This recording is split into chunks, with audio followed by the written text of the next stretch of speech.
হে hello family, আমি শান্তনুদেব। আজ ছিল রাখি পূর্ণিমার দিন, আর আমাদের গ্রুপে আমাদের ওই একটাই বোন সুদেশনা এসেছিল সবাইকে রাখি মারতে, শুধু রাহুলকে ছাড়া।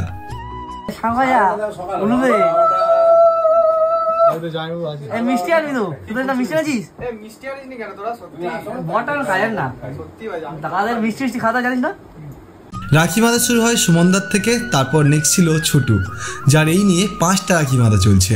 আর আকাশের হাতে এই একটাই। আর আজ আকাশ অনেক বড় একটা গিফট নিয়ে বসে আছে, দেখতে থাকো। আর শেষে ছিলাম আমি, আমার হাতে এখন রাখি বাঁধা চলছে, আর তারপর প্রণামের যা ঘটা।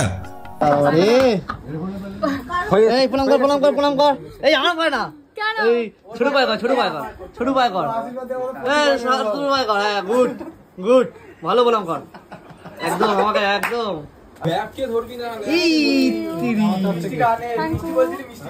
যাই হোক, ও যে আমাদের কথা মনে রেখে আজকের দিনে এসেছে, এটাই অনেক। একটাই কথা, কিছু সম্পর্ক রক্তের সম্পর্কের থেকেও বেশি কিছু হয়। যে সময় দাঁড়িয়ে নিজের আপন মানুষগুলো ভুলে যায়, সেখানে এমন একটা বোন পাওয়া ভাগ্যের ব্যাপার। এমনভাবে ভালো থাকিস, আর বাকি ভালো দেখার জন্য আছি তো।